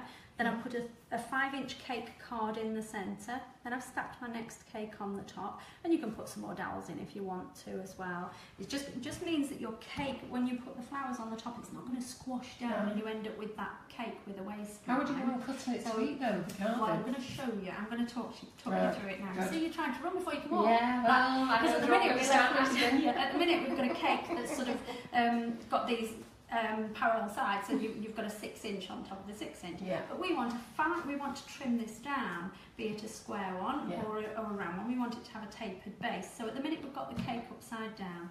So you'd have your cake, you put it on a 6-inch cake card, and you'd get a 5-inch cake card that you would put on the top. I haven't got one to hand, I've only got a 6-inch. But imagine you'd got a 5-inch one and you put that on the top. Then you'd get your carving knife and you would carve and keep your knife level with the side of the 5-inch one that's on the top. If you imagine there's all cake sticking out here. And you'd literally keep your knife level with your 2 cake cards, and then you'd cut all the way around it. You would end up with a cake. I'll show you in the book. There's lots of photos in the book. And it's the same if it was a square one. I'd have a 5-inch cake card, I'd turn the cake upside down. I'd have a 5-inch cake card on the top, 6-inch on the bottom, and I'd put my knife down the side and just level with the edge of So the it cake. runs parallel, so you touch the So you card end at up the with bottom. that perfect. Right. Trying to do it freehand, Get it? if you've never done that No. sort of thing before, you end up with this. I've got it. Quite nice as a plant. It's clicked, I've understood now. Right, so you're going down, so then it's like at an So we've got angle, your so when you angle. touch that card, Yes, you've got the right yes, shape. yes. Well As long done. as you always Good. keep your knife against, and you can hear it, as Yeah. you're carving. I'd have done it as a demonstration, but there's only so many things we can fit in. So then you turn your cake back over. I'm going to show you how I did the soil in a second. But then Carol said, how would you cut the cake? Well, actually, it's perfect, because if we didn't put that cake card in there, you would get, now this might be alright for you, but remember you're on a diet, you'd have a slice of cake that's 6 inches deep. Yeah. Nobody wants that. No, we but don't. actually, you would cut that, and alright, well you do, but maybe some people don't. And if it's at a party, you want to get more portions out of this cake. So you would slice down, and you'll get that card. Well, perfect. Because then you've actually got a 2-tier cake, but it's a double barrel cake because it's stacked on top of each Good other. idea. So you can slice that up, then you run your knife under the card, lift the card off, and you've got another cake to go at. So you've got your 2 cakes. So then brings us on to this soil. most of the soil is going to be covered up anyway with succulents, and certainly the number of succulents I've made today. But I can show you the soil at the same time as showing you the how I made the board or the paving slab. Again, I made this up in my hotel room when we were at the publishers for photography. We stayed in a lovely hotel, and my daughter decided she was going to stay there and use the pool all day. I thought she was going to help me and be the Joey like you, but she wasn't. And I just sat and played the night before we were going to back to the studio to photograph, and I thought, oh, I loved it. That looks amazing. Yeah, I was really pleased with it. Looks like that Indian stone, doesn't it? Yes, Yeah. yeah. So, and it's just a dish brush. No way. Yeah, or it's actually, I've seen you've got some stiff nail brushes, I think. Yeah. Because nail brushes are those perfect. little pot scrubbers, they're Yes. brilliant. That would be brilliant. Because yeah. with them, the downside to a dish brush is this handle, you know, and it tends to sort of flirt back, so I tend to hold it like Yeah. that. But a nail brush would be perfect, Yeah. or a pot scrub, because you can Yeah. get a proper good grip. I've got the of round it. ones on. I think they're in a sale for 50p at the moment. Perfect. So Grab some. grab them while you can, I'm going to have everyone. to order some then. So, yeah. and I made the soil in the same way. So for the soil, I just covered my 6-inch cake card, because the top of my cake is 6 inches wide, 6 inches in diameter. Covered that with some dark brown, and then I attacked it with a dish brush. So I'm going to do the same now on my board for my stone. So if you just press, and this is going to be a bit boring, so I'll only do one half of it. That was why I made one that I One you made prepared earlier. Yeah. So, but I just want to show you how I sort of marked it out. So I will do it. I'll really go over it. If you're getting one of the brushes, they're perfect for grass as well. I don't go over it quite so many times with grass. You know, I leave it looking so you can see a little bit of the flat part as well. And you can see I've left my paste fairly thickish on here. You know, usually I wouldn't cover my drum quite so thick, but for the paving slabs I do. I'm going to go towards the middle, but I won't do this half, because you'll get the idea just from this. And it doesn't matter about it not being even either, you know, you can have thick bits and thin bits and what have you. Right, so I think we've gone about halfway. So then you want to get something that's just slightly smaller. You know, we want to mark out these circles. So it might be your pastry cutters, you know, it might be a saucer. I've got this cake card, so I'm going to put that one on first. Pop it fairly centrally there, and I'm going to get, first of all, I'm going to use the pointed edge. So with your Dresden tool, you've got the pointed back and you've got the flat back. So the narrow one, I tend to call them hard and soft, because the grooves they make are a hard one and a softer one. So I'm going to use the harder one first, just to make a fairly narrow indentation, and it doesn't have to be neat at all. Got a couple of people on from America watching. Oh, nice. So, hello from Vermont, USA. I'm a cake maker. That's Kathy McLeod. Hi, Kathy. Yeah. Ria Kessel says, such a clever idea. Claire Watts, hi Kathy. Caroline, hi Kathy. Everybody's hi. Oh, they're all saying hi Kathy to the lady in America. Yeah, they are. Yeah, We're supposed I think to it be is quiet. Kathy. Yeah, just that. So I'm just going to pop this a smaller one on now, and just give it a wiggle, just to sort of open that up a little bit. Don't worry if your silver, in fact I'll press a bit firmer, don't worry if you can see your silver cake drum through there, because you'll see with what I do later. Close it back up again. So now I'm going to just make that groove a little bit deeper, and don't worry about it being uneven. I'm going to make it uneven in a second. I'm going to start putting sort of tram lines and things in. Lindsay McIver says, I love all these techniques we're learning tonight. It's making me more excited to get my book to see what's in it. Oh, that's and I love lovely. the cake that's in the background, the one with the turquoise. I know, that's great. Oh, the big peony driftwood. Yeah. Well, that's made with Karen's driftwood mould. Yeah. That one. So, Yeah. so now I've switched to the wider end of the Dresden tool now, and I'm just opening out that groove a little bit, and I'm just wiggling my Dresden tool around a And little if bit. anybody wants to know, we Same sell thing these tools on here. our website as well.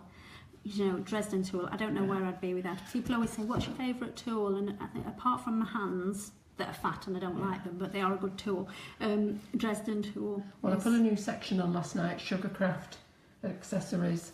So if anybody wants to find anything like the glues, the tools, the brushes, pop over to the Sugarcraft accessories. So can you see, I'm just, with my fingers now, I want to start giving it more of a rustic look. So I'm pushing, so where, if you can see any silver, start there. Start by pushing these back together again. I just want to give it, you know, a little bit more shape. Then One thing I didn't bring with me was a ruler, so I can't mark this out perfectly, but I can do sort of a rough, perfect. I'm sure it'd be a great guess.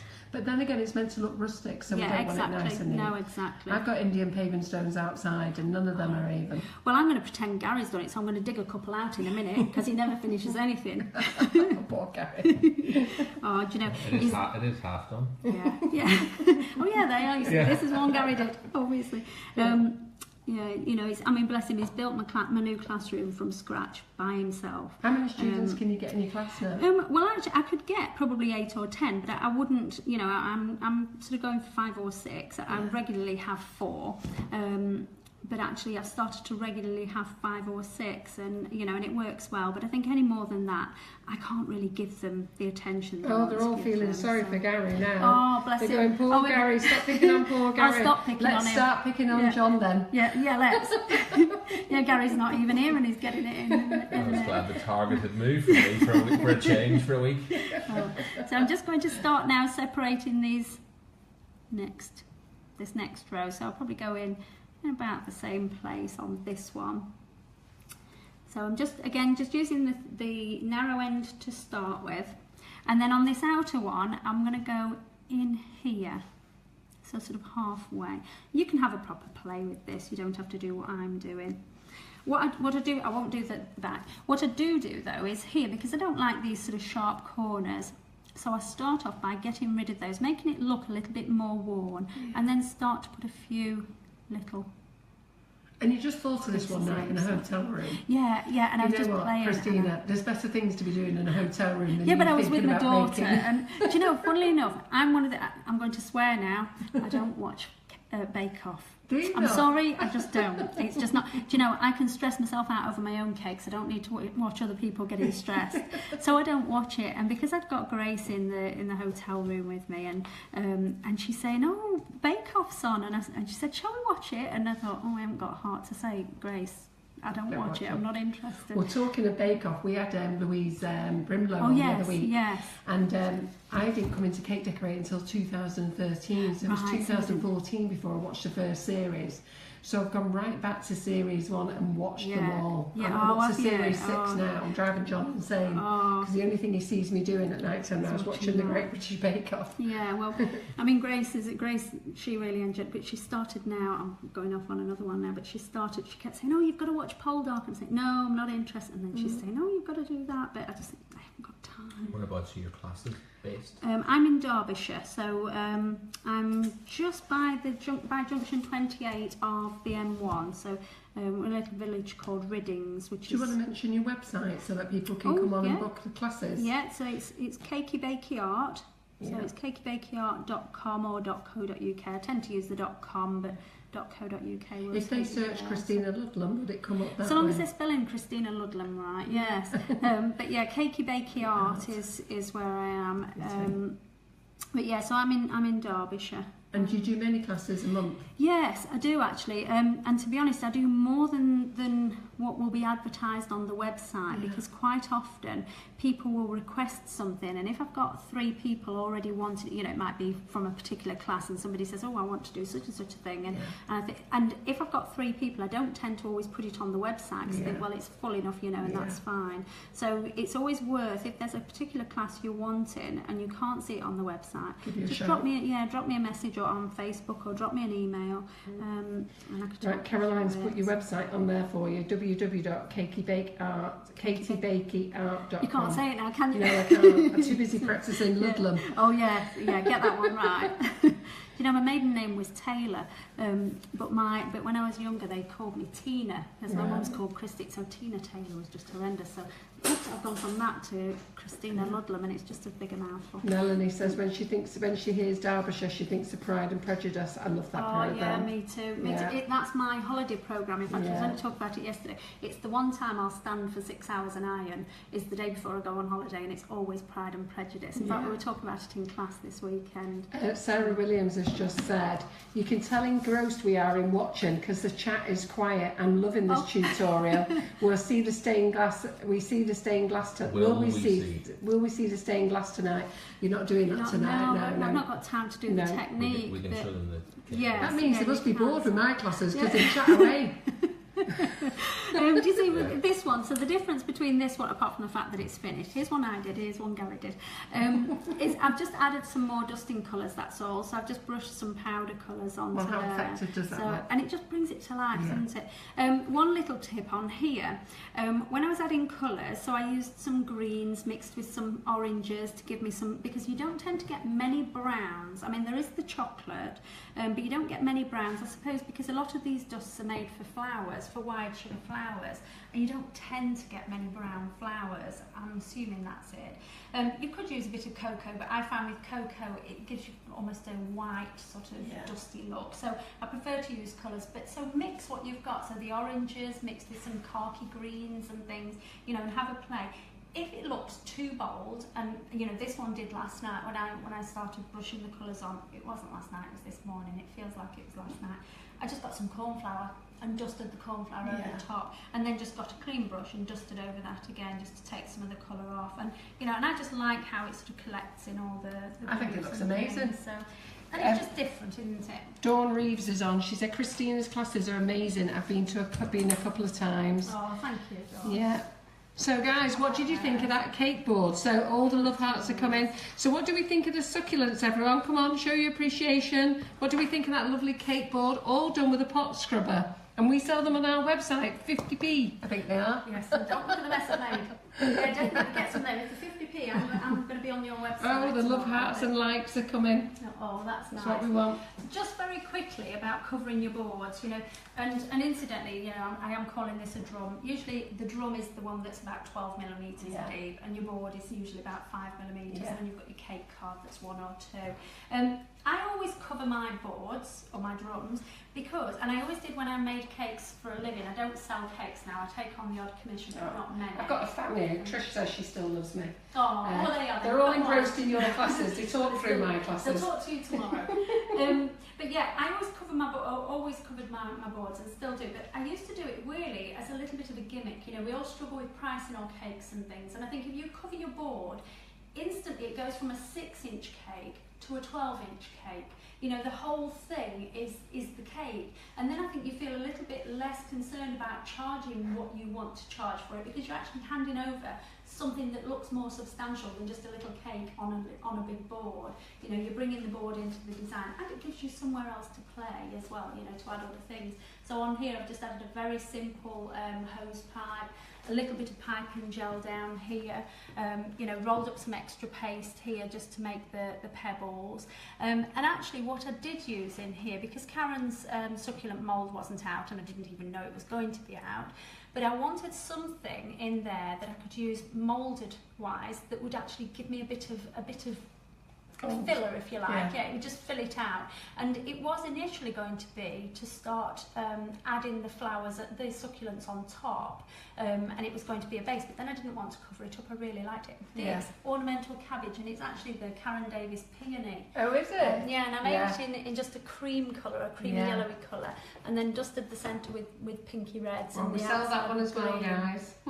But it just gives you, you know, it speeds it up and it gives you something else in there to fill out that shape, if you like, or fill out that void. People were asking how much do your classes start from? They vary really. A lot of my full day classes are £99, but I do some, and everything's included with that. So you know, you don't need to bring anything with you. I do some classes from about £50, some half-day cupcake classes and things, but most of my full-day classes are £99. I do some 2-day classes, you know, the one at the front with the David Austin rose on, that's a 2-day class. And is this a 2-day class? This is absolutely beautiful, it's a summer jewel class, that one, so that's a 2-day, and most of the 2-day ones are 180, so the stained glass one, that's a 2-day. Is there stained glass a 2-day class? That's a 2-day class. Is it, that this week. Somebody's just asked, is there anything about the stained glass in your book? No, there's not actually. No. That's your next book? That's my next book, yes. So if we manage to sell lots of this one, then my publisher will ask me back to go and do another book. So did you hear that, guys? She gets lots of sales of this book, then her publisher will ask her back and she can think about the stained glass maybe. Yes, I will. I'll definitely get it in there. Right. I'm just destroying your table. Yeah, maybe we'll go for it. Carry on. I'm not sure how we are for time, so No, we've got plenty of time. Right. Well, actually, we've been on an hour and 10 minutes. Oh, Yeah, time flies. This might be a long session tonight. Right. I'm just wondering where Gary is. Is he still in that public Well, he hasn't texted me yet. So let me just get John back round here again. So John, just so that you can come back round here again, just to see. So this cake here is made with Karen Davies driftwood mould. So she's used the sugar paste around here to give this nice ruffle effect, and then this lovely driftwood effect is made with the Karen Davies mould. Okay, the stained glass is a class, that's a class you'll have to go to. And I just brought the cakes in that I did last week. I know they're not perfect, these last week, but you know, it was a quick demo, an hour and a half, decorated 2 cakes, and we used the Karen Davies buttercream flowers mould. So as you can see, we did these 2 here, which is the Karen Davies buttercream flowers mould, and then I did a comparison using the nifty nozzles. So I know my drip's a bit wonky, but it is the first time I've done it. And so anyway, I thought I'd bring them in again to give you another look at these moulds. And I know lots of you have already done them this week, so I just thought I'd bring them back in here. So this is the Karen Davies buttercream flowers mould, and as I say, 2 comparisons, one using Karen's mould and one using nifty nozzles, which was what we did last week. So I'm going to bring you back round to Christina again. So you're making the hydrangea border. Hydrangea border. So this is to go around the top of the cake, but I'm going to turn the cake over. And you can do this with a regular cake. If you you know, this is a dummy bit, but you could use your regular cake. So the top here is just the soil on a cake card. Yeah. And I would recommend doing that. You know, putting a cake card. And did you there. use that with the pot scrubber as well? Yes. Yeah. Yeah. So just with the scrubber, So and just, that was it. yeah. But you know, if you put some dowels underneath it, then this will support the weight of all of that sugar, of those heavy succulents that are going onto the top. Yeah. So before I put that on, I mean obviously I've already put it on, but before I put it on, normally I would turn my cake upside down so that I can put my border. Incidentally, when I covered this, I covered it while it was upside down. So I rolled my fondant out, laid it over the top, and then brought it all in. Don't worry if you get creases around the bottom, because we're going to cover it up anyway. With That's a lovely mould, that hydrangea border though. Do you know, it's my absolute favourite. And I was doing some television for Karen a while ago, and she said, you know, what did you want on? And I just kept thinking, oh, if we do the hydrangea, she'll send me one. Yeah. And I just wanted to play, and I absolutely love it. And this one, and I like the Art Deco filigree as well, but I absolutely love this hydrangea, and I love it in colours as well. So we've just had a lady ask, what are you using for cakes? Is it styrofoam models? Yes. On this I'm using styrofoam, but I have got some real cake back there. So we've got some real cake here. This particular cake is styrofoam, and Christina is actually going to use the pearl ornate on a real cake as well. Yes. So if you can all last a bit longer, because this is going to be a long session. And then Jennifer Moyer has just joined. She said, can you flick through the pages of the book before you go offline, please, so I can see what cake projects are in it. Let me just. Or you could show them on the inside cover. Yeah, I think a couple of pages in there. There are little pictures. So Jennifer's asked what projects are in the book, so that'd be a good idea. There's a Defying Gravity dress in there. That's a good one. Oh, I saw that gravity dress. Like that's that. gorgeous. Yeah. This paste here, incidentally, is just some white Karen Davies fondant, and I've mixed a little bit of black with it, just a tiny little bit of black, and kneaded that in to get the pale grey. Then I've put another little bit of black in, and haven't kneaded that in quite so well, just so that I get that that marble effect. I've got more paste here than I need. So John, do you want to just have a pop over here a sec? Oh, let's finish that mould, sorry. Yeah. So just very quickly, you know, just with your 2 fingers, I'm sort of chasing it, using that rocking action and chasing that excess paste up to one end, take that excess off. And you can then use a rolling pin. I'm just going to, because my hands are a little bit sticky, they need a wash. I'm just going to use my rolling pin just to roll over the top. I just like to keep the back quite flat if it's going on to something flat like this. Smooth those edges in. Give it a squeeze and turn it out. You can see with the Karen Davies fondant, you just know that it's not ever going to stick. I know, that's what I tried to show last week. It's fantastic. Yeah. Really good. So I'll pop this on here. So I'm just going to stick these on now. So just a little bit of edible glue. You could use a bit of water actually with this.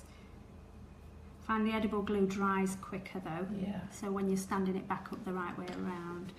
So I'm going to do it to my side just so that I can see where I am. That's it. I can turn it now. It's just where I was when I was joining. This hydrangea looks beautiful. If you do it in white and then use your dusts to pick up the, the lilacs and pinks. I really like that grey colour though. I think that's really yeah, just to make it as stone. I really enjoyed playing around with them. So just while you do that, let me just flick to Christina's book, John. So that you can see, because the lady has asked what projects do we do in the book. Have we got reflections on there? So the projects are in the book. We've got vintage style birthday cake, a Regency rose, a Christmas cake, vintage cupcakes, an English rose, the vintage couture. Now that is fabulous. Okay, that's was it a floating dress? Gravity, yeah, defying gravity. We've got the garden cake, which is here in the kitchen, the memory book, and we've got the wedding cake, which is here. So that's what's all the projects that are in the book. So Christina talks about the tools, the techniques, the cakes. So plenty in there. She's got recipes in there. Yes, I just saw that. So she's got recipes in there. She's going to show you how. Oh, look at those. Look at those beauties. I like them. They're classy, vintage cupcakes. Oh, do you like them? Yeah, they're classy, aren't they? They didn't survive the journey back from Did they not? pictures, no. They wouldn't have survived if I'd been in the car. I would have bet them. And then we've got recipes. She's got recipes in the back. Look at that wedding cake. Look, there it is. Real life. There's the cake. So she's got recipes, hints and tips, all about sugar paste, how to look after it, Madeira cake, chocolate mud cake, all sorts of vanilla cupcakes, buttercream, royal icing. Lots of things in there. So £12.99, ladies, if you want this book. There is postage, so it's £12.99. If you want it, message me to say that you want it. And if you want your name signed in there with a little greeting from Christina, she'll put that in for you tonight. After tonight, it's not possible. I can't be dragging her up halfway across the country just to sign the book. No, you could come for a coffee and I'll sign it. Well, I tell you, I'm seriously tempted. So, all those people who want a signed book tonight, you must message me on Facebook, tell me what you want in the book, put your phone number, we'll call you for payment tomorrow. It's £12.99 plus £2.99 postage. Of course, if you go on the website and put other things in the shopping basket, and you spend over £30, which I'm sure you will do, because we've got all the colour splash colours, we've got the tools, we've got the pots, we've got the little pot scrubber which will do your grass, we've got your tools that Christina's using today. So if you spend over £30, you do get free delivery. So hopefully you've all got that message. It's £12.99 for the book, £2.99 postage if that's all you buy. But if you buy all your other little bits, add onto it, then it's free delivery. And I tell you what I forgot to tell you guys. John and I decided to bring summer early. We've reduced our icing sugars we were going to reduce them for August. But because Christina's here tonight, we've actually reduced them tonight. So all our icing sugars are £2.49. There's £1 off. So anybody who wants to buy any of our flavoured icing sugars, we put the sale early. We was going to do an August sale. So if you want to get baking with the kids, having fun, get those lovely delicious flavours, start using them with your nifty nozzles. They're £2.49. So start chucking them in your basket for your free delivery. Yeah, is that a good idea? So they're on the website live now, £2.49. I've reduced the bulk bags, I've reduced the bundles. So grab them now while you can. Back to you, Christina. I'm praying I haven't wrecked your work. What, you mean that lovely red colour? You dyed it? Did you like it in the wash? I kept thinking I don't want to wreck it. Don't worry. But now I'm thinking, gosh, I don't want to wreck a work Don't service. worry. I'll need and pay something. Right, all I've done with this while you were rabbiting, while you were doing your bit, I've just used the Karen Davies hydrangea cupcake topper. just to make a little topper there to pop on the thing. Shall I make Everyone's saying how beautiful it is. Oh, did they like it? Yeah. Oh, that's good. And so I think there's no need for me to demonstrate that again, is there? I think you can see what I did, but if you really want me to, then I absolutely will. But I'd really like to get on to the sphere, purely because when Karen Davies was here, I know that it was something that people were asking. You know, they wanted to see how did I cover that sphere with the ornate pearl effect.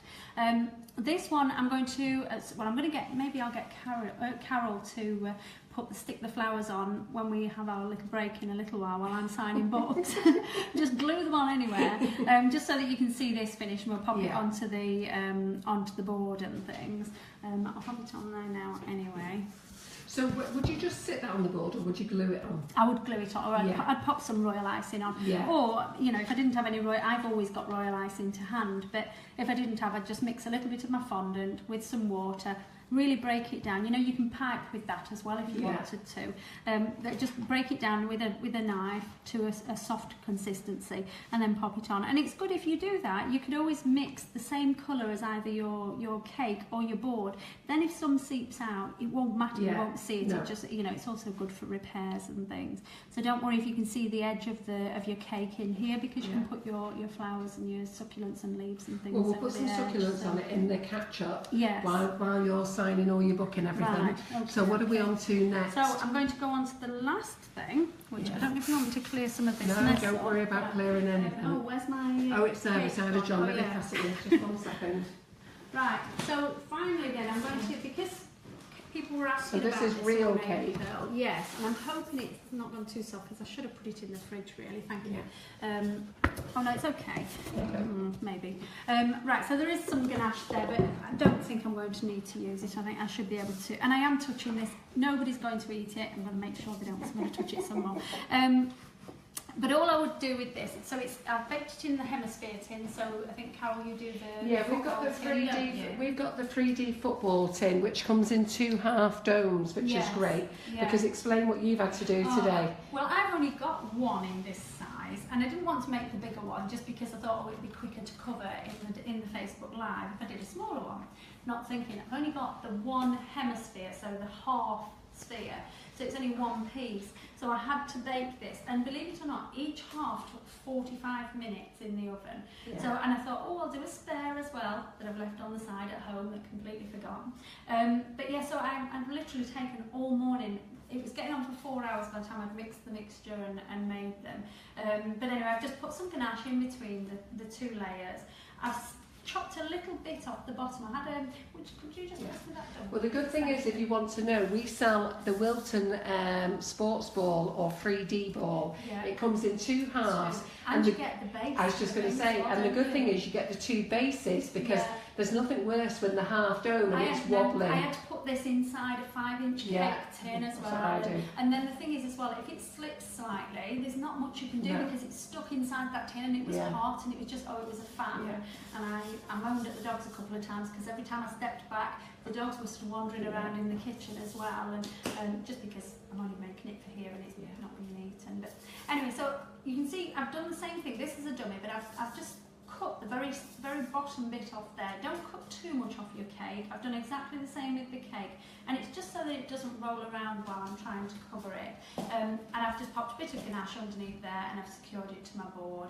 Usually I would secure it to a little cake card, but I knew I needed to bring this in the car, and I didn't want it. Can I just stop you for a minute? Yeah, because we brought this new mould on, and you've used it on there for that rustic cake, haven't you? Do you want to just mention that one? Yeah, so this one, it's the rustic knit or rustic cable. So this cable knit here, I've used that, and I've used that on quite a few of my cakes now, actually, in class, because I was trying to think of what moulds you could use on plant pots, and I just think that cable works really well. I think it's fantastic. It's also given me that lip as well on the top of my cake. It's just raised it slightly.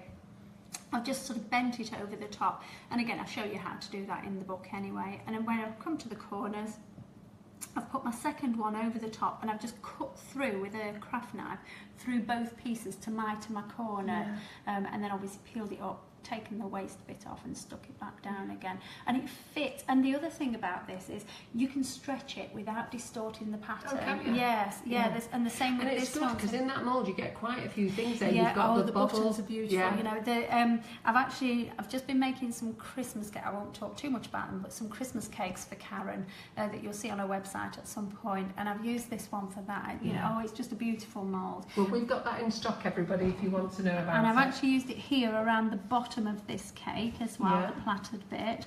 And so I've that's used the it on thinner that side one. there. Yeah, and I've used this on this cake that I've made tonight as well, just around the base. This covers up, you know, this is beautiful on wedding cakes as well. You know, when you're stacking your cakes and they don't fit too well together. This looks lovely. It's unobtrusive. It's not in your face, and it lends itself really well to simple wedding cakes. And you know, it's still lovely and elegant. But the pom pom's lovely. These sort of give this little toggle a wooden effect. You get so much in that mould. That's one thing I like about Karen's moulds. There's so many things Oh, the in them. driftwood with that rope and the shells. Yeah, I could just play forever with them. Yeah. So, right, so I'll pop them to one side. So, I think I've already caught Yeah, so we're all liking that one. Right, so with this... so when we first saw this mould here is when Karen came and she had that beautiful wedding cake that you made. Yes. Right, Yeah, so that was fantastic. And with that I fell in love with that straight away. So this is the ornate pearl mould, guys. This is in stock as well. I have to tell you as well, that cake rather, I was delivering that cake to Karen at the NEC in March. I think we were leaving our house at 2 o'clock, and at 10 o'clock in the morning it was just 4 dummies on my kitchen table. I hadn't a clue what I was going to do with it, but I just had the mould, and in my head I thought, I'd like to cover a sphere with that, but then kept thinking, oh no, come on, you've got to get these, you've got to leave here in a few hours. So now we know when you go into the colour splash pots why you get a nice big pot, so that you can dip your brush in. You don't have to find another container to live in. I just want to make sure, because lots of people have said, why is the pot half empty? And I've said to them, you get what you would get if normally. It was full, it goes everywhere. I've got a gold, and it's in there, and it's a different brand, and it keeps tipping up. And every time I open it, as much as you tap it, I open it and I go to twist it, and it's everywhere. And it gets all over like the you table. did with the red one on the table. Yeah, just the same as that. So what you're doing now, instead of doing cornflour starch, you're using this just using it, so instead of corn flour, if I want it to have a pearl effect, I'm just going to use a little bit of pearl. I'm not going to use lots because I can always dust over it afterwards, and I do tend to dust over it afterwards anyway. You know, so as much as I'm dipping my brush in, but I'm actually tapping most of it. So take it, that's a nice fancy makeup brush you're using there. Well, actually, this is a Wilton one, but it's but I mean, a makeup brush, so long as it has fibres that are not likely to come loose. You know, and it hasn't been used for makeup. But just one of the, I mean, I tend to use the PME brushes, and that's what I really went for, but I've covered them all in colour, so I can't use one. So, so I pop my colour in. So, on Karen's moulds packets as well, she gives you a weight for the amount of sugar paste that you'll use for the mould. Now, I looked at the flour one, I think it's about the same. Is it about 190 grams or something? It might not be, but I think that was on the flour one that I used on the big cake. The paste is smooth. Oh yes, she does. 210 grams. Oh, 210. So I thought it would be around about the same. So John, you just want to come up here a minute. So on all Karen's moulds here, she puts in this little card, and you can see there 210 grams of sugar paste you need to fill this whole mould, and then she actually tells you how to use the mould, which is great. Yes, I think, you know, you don't have to weigh your sugar out. You can just wait for John to focus in. It's gone blurred. Second. Got blurry eyes. Here we go. There. So let's go back to Christina. Right, so I'm rolling this to a bit of a rectangle. I'm not going to be over careful about this because I'm covering this shape, and I'm not necessarily using it in a band like this. Whereas if I was doing it on a cake, going around a cake, in a similar way to how I've made the cake on the front cover of the book, I've used the Sugar Flowers mould, which is very similar, then I would be a little bit more particular. But this one, you know, when you're in a hurry, if you're covering a sphere, actually you don't need to be careful with this. It's quite fascinating that you're covering a sphere. That's what fascinated me with it. I think as well, I think people are petrified. You know, I saw on your page last week about people saying about square cakes. I've never had a problem.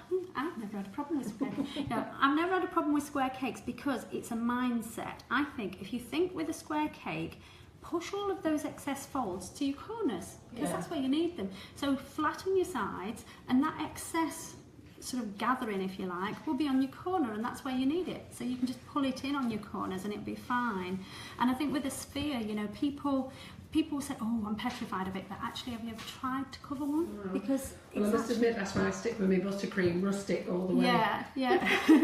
So with this, I mean, usually, you know, I would start rolling it and I would just give it a little tug, and I know Karen would as well. But actually, you know, I find I like to do whatever I feel like doing at the time. You know, I don't want to make hard work for myself. So long as you give it a good press before you take it out, just in case it slipped any. Well, they're all saying it's stunning. Joe's thinking she should have her wages just direct debited to her account. Save a lot of time. Yeah, wouldn't it just cut out the middleman? Yeah. Right. So I can bring it, I'm going to just, for the sake of it, I'm going to bring it into these edges, because when I'm going around the side of a cake, Karen I will Davies is want watching. this. She wants to learn how to do this spare. Oh, right, well, she'll see. I thought you were going to say she wants to show me how to use this mould her way, but She wants you to show her how to do this spare. Is she still in the pub with you or Gary? I don't know, I'm a bit concerned. I About thought he was where going he to be is? back Yeah, by now. he hasn't messaged me yet No. to say he wants letting in. I thought I heard my phone. Do you know, I'll go and have a quick look, see if he's on the drive. Yeah, it might He be. might not take my number properly. Oh, he's here. Oh, Hi, so you could have robbed you or anything. are you happy staying there? What's what's the bag in there? You staying there or are you coming in? No, we're still chatting. Oh, I've just got a shock from that. Right, so I've just smoothed over the top there. Oh, I keep getting shocks from it. What have I touched? I think it might be that colour. Yeah, John. This is Gary. Go on and give him a flash where he is. Give him a flash. Are you talking about his shiny head again? So we thought we thought we'd Okay. lost you because we hadn't heard from you. How long have you been sat in there? 20 minutes? 20 minutes. Were you there when we were talking about you never finishing jobs? No. No, I didn't hear that. Yeah, he'd have coughed if he was. Well, the audience have all been sticking up for you, Gary. Yeah, they are. Right, so if I wanted that more shiny, I would just brush some more lustre onto it, but I would do it when it's on the cake. So, I'm treading on something else then. I'm going to wet my cake first of all. So, and that's just because the ganache is obviously dried now. We've been travelling for a couple of hours and it's been sitting here. So what are you guessing with? Just a bit of water? Yes, just some cool boiled water.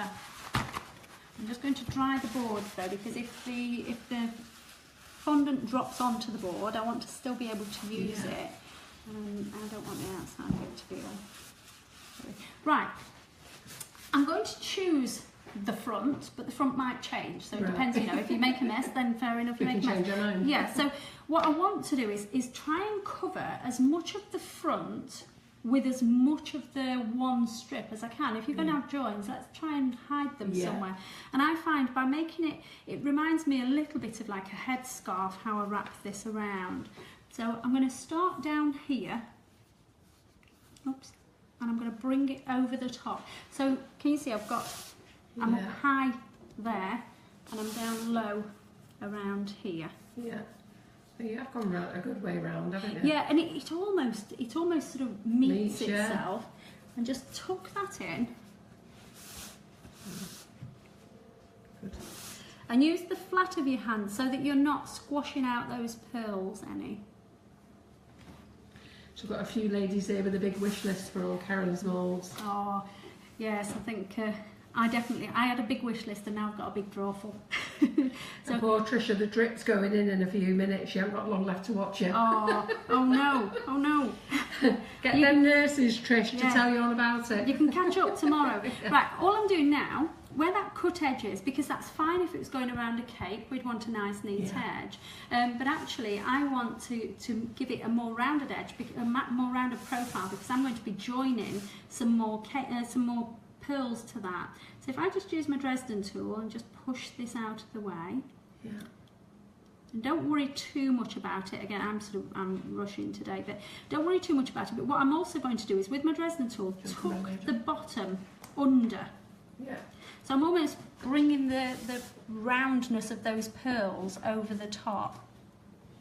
You turned that round just in time. John was just going to walk round the other way. Right. Oh, sorry. You saved him walking round. Right. So just... Oh, the surgeon's watching as well. Oh, right. Oh, that's good. Have they got a tool like Yeah. this? Right, so I'd carry on around the whole of that, but, you know, I don't want to take too long. I want to get onto the joining and show you what I do. Yeah, I think that's the thing. They all want to know how to join it together. So we've got this part done, and I've just sort of rounded some of those edges off. So don't panic about little gaps like this, you know, little triangular gaps and things. Right, another piece like I had earlier. So I made another piece. I'm going to use... Great, these foodie bags you're keeping them in, aren't you? Yes, Yeah. It just means you can prepare so much in advance. Yeah. Right, I'm not going to cut on your work surface. No, you can't be fine, don't worry. No. Not now after you coloured it red. Yeah.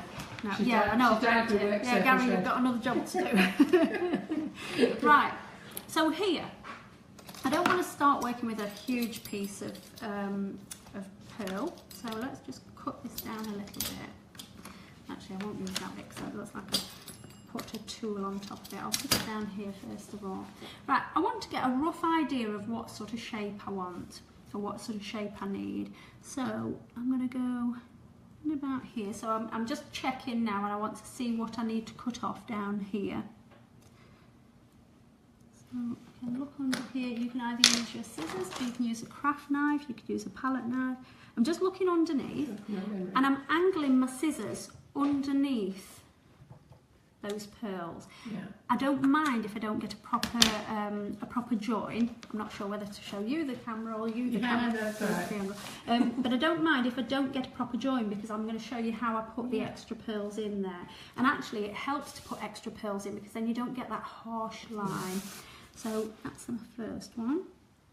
I'm going to come around here now. What you can also do, I don't know if you can see this, what you can also do, and I won't be able to do it while I'm showing the cake to the camera, but you could lift the icing up, the fondant up, and just get your Dresden tool and give just it a bit of an scratch. engrave. Yes, just so you know roughly where you're going to be cutting. But of course I need to turn it back around to myself, so I've just sort of marked underneath there. Turn it back around to myself. I'm going to use these bigger scissors actually. Maria's going to come round behind you. I'm going to go slightly to the outside of that mark. So have you learnt all this yet, Gary? Straight up, that's why his head's so shiny. Straight over the it. top, yeah.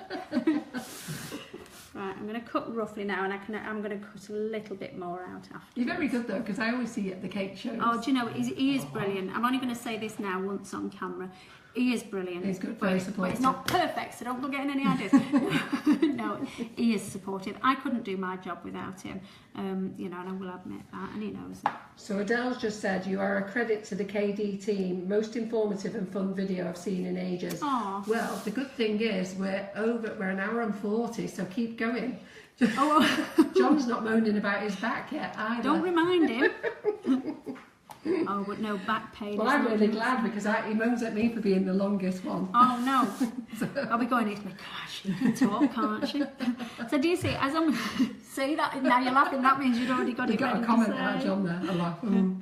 So can you see, I'm angling my scissors, so I'm actually cutting away at the back. So just underneath this, it just helps it to join. And I don't want to leave it like that, I want to show you. I'm trying to turn it while it's on the cake. Right, so I'll tuck that one in. Right, I'll do the same as I did here. I would do the same to fill this one here and this one here. But I just want to show you how I now get rid of all of this. Can you see this sort of harsh line here that's a pretty obvious line? So I'm just going to grab my tools.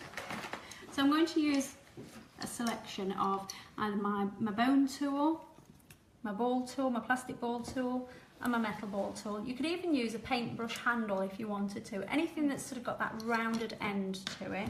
Doreen John says you're doing great. Doreen says, John, you are doing great. That's Thank you. John's cousin. Oh, right. Oh, so it's family. She's going to say that, John. No, you are doing great. You're fab. Right. So can you see? I'm making bigger holes. So where there might be a small hole or a small gap, or where it might look as though I've cut into one of the pearls and it looks quite harsh, I'm just going to open that out. And I'm just sort of digging my tool in, and I don't want them all to be the same size. I just want you to lift up the camera a bit to move the live out of the way. John? And now I'm going to use a little touch of glue. You may not need it because when you press down, sometimes you release that moisture from underneath anyway. I'll tell you what, that looks good. You've done very well there. I'm just going to pop the glue, and I'm just going to roll little balls. You could actually use the pearl mould and just get some little pearls from there, but just use some little, open that one out a little bit more and drop it in. It just takes away that harsh line, you know, and you can make these gaps as big or as small as you like. You know, if it looks like a very obvious row of pearls as well, then you can. Well, it doesn't look like it's obvious until you want to intermingle them. And then, of course, you can, you can dust over it again with your pearl luster, and just the act of going over it with your brush softens some of these edges. I don't think I've got any glue on there. And you saw on the one that I did for Karen, I painted some of the lines really, or some of the curves, and I just literally used the gold edible luster. Oh, Trish is going down for surgery, and she's had a medication. She thought, am I seeing things? Can I see two balls? Yes, you can, Trish. Oh, yeah. There's another one. She doesn't know whether it's a medication or there is two balls in. No, we're trying to confuse you. There's the one I prepared. Karen's just said, don't worry, they are two. Doreen says it looks really good. Everyone's really liking it. It really brings it to life if you can paint a little bit of gold on, and just sort of trace out. And if you are painting, and you're mixing some of your pearl luster either with a lemon extract or with clear alcohol, when you dip your brush in, wipe off the excess and just use your brush on its side. And if you just go over one or two of the lines, the paint just sort of drops around the pearl, and it looks as though you've individually painted each pearl, but actually you haven't. You've just run across the top of the line. Can you sort of see? I mean, I just want to brush again with a little bit of luster. There's not really any luster on that brush much now, but you can see how it can just sort of take the eye away again from that. From that to be fair, that's very good. Yeah, I mean, we know where that curve is, but and if we were to put more luster on it and just brush it in, we would actually lose that. Yeah, well, how good is that? So June Clark says, what's going on here? Looks like June's only just joined us. It's a bit late now. I mean, what was going on here? Let's start watching this from the beginning, June. So I think really, I mean, I think you probably get bored watching me keep doing the rest of it. It's literally just doing the same, the same thing to fill all of that in. I'm sorry. The other thing, I've been so busy this week, I forgot my hair appointment, so please excuse these silly great roots. Well, I got a message from the hairdresser, and she said, "Oh, did you?" Yeah, he's forgotten his hairdresser appointments as well. She said, "Did you forget you got an appointment?" So sorry, Lorna, if you're watching. Yeah, so you saw there, I've just got one that was a bit misshapen, so just hollow it out and tuck another one in. Super. So while you're just putting a few things together there, I'm just going to go over a few things then. Okay. So while you're all watching Christina, let me just say then. So Christina is here tonight. She's introducing her new book, okay, with little snippets and hints, and I think she's done a fab job, and I think she's done more than snippets and hints. So she's actually showed you quite a lot. The book is for sale via our website, which is £12.99. If you want a personal message from Christina, you can only get it tonight. So message me in private messages on my Facebook page. So you're on the Facebook page now, send me a message, and Christina and I are going to be coming back, and we'll actually get all the books signed for you. So I just need you to message me with your telephone number, and we'll make sure that we get that organised for you, and your little message as well. The book is £12.99, it's £2.99 with postage, or if you spend £30, which I'm sure many of you will do when you start buying these moulds. All the moulds that Christina's used tonight are on sale on our website as well. So is the Karen Davies sugar paste, so is the tools, so are the colours, so is the pot scrubber. So everything is there for you to buy. And then you get free delivery if you spend over £30. So what I was going to say is what we've got coming up next week. So next week we've got Kerry Griffiths, who's in association with Katie Sue. He's on with us next week doing some demos of his fabulous new moulds that he's just brought out. And then the week after you've got me with Nifty Nozzles and Sugar and Crumbs. And the week after that we've got Gwen Powell coming along with us and Kim Firth.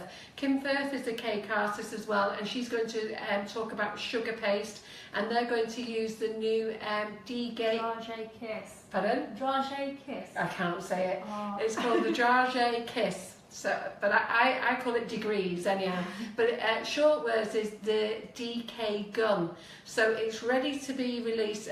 Gwen thought it was going to come off the production line in August, but it will be September. But she's going to show you how to use it, and you can take pre-orders for that as well. So that's on the 14th of August. And then what else have we got to talk about here? Cake Masters Awards, don't forget those, please vote for us. There's about 18 categories that you can vote for us, 18 categories, we're only interested in 3. So if you go to our Facebook page again, we have pinned the post to the top, Cake Masters, follow the link, and what we're looking for you to do is vote us for Best Retailer, because we hope that you think Sugar and Crumbs is the best retailer. So make sure you put in that Sugar and Crumbs and our website address. And then it's Best Product. And I was being a bit crafty and saying, could you put Nifty Nozzles stroke Sugar and Crumbs? But I do believe you can only choose one product. So I'd really rather you promote Nifty Nozzles. It's worldwide. You know, Alexandra and I have worked really well bringing that product to market, even though they are copy sellers out there. But don't get me on that tonight. I'll do that with Gwen. And then Best Learning Experience. We're hoping that every Monday night we come along, we do these free sessions for you. You know, people like Karen Davies, Christina, Kerry next week, Gwen, Dawn Butler's coming on. Lots of people are coming along to give you hints and tips about things. They're all free, and we're hoping that you put us down for Best Learning Experience. It'd be fantastic if we could win those awards, but we can only do it with your help. So what we're doing for you, we'd like a little bit back. If you can vote for us, get all your email addresses out, get your friends, your brothers, your sisters, everybody to vote for us. We'll be very, very grateful. So I'm just going to pop you back to Christina again. We're going to finish up what we've got. I'm going to get John to quickly show you what moulds of Karen Davies Christina's used tonight. And then we're going to have a 20-minute break, and then we're going to come back and do catch up. And in that time, Christina will have hopefully signed all your books for you. If you want that book, you must message me. Don't ask me tomorrow. She's not here. She's not staying the night. Her husband wants to take her home. No, I don't think he does. So if you want that book signed, you need to message me now. You've got about 20 minutes and then we're back, okay? So see you, let me just come back to Christina. I was just going to say bye then. We have nothing else So to where are add. you up to now? I'm just filling in this one down at the bottom here, just with some more bits that were left over. I'm not going to concern myself with finishing it all off, because no. you know, you've got this Finish one one, here. You can see how it's made it slightly bigger than this one, but it's just because there's ganache on this, and of course that one was just a dummy anyway. Yeah, so there you go. Super. Well, you've done a great job, Christina. We really appreciate you coming along. Loved it. Very, very nice of you. And well done, Gary, travelling all that way. There's me thinking you were 20 minutes up the road. Oh, no. And how long has it taken you? Well, it's taken nearly 2 hours. 2 hours, Yeah. God bless you. And a Wow. 2-hour drive home. And you've Yeah. still got to do catch up. So everybody give Christina a massive big round of applause. I want to see all those love hearts come in. She deserves every single one of you, one of them. I know that you've all been pleased. So, and we'll see you in 20 minutes. It's 10 to 10. I'll see you at 10 past 10. So get those thumbs up. Bye-bye.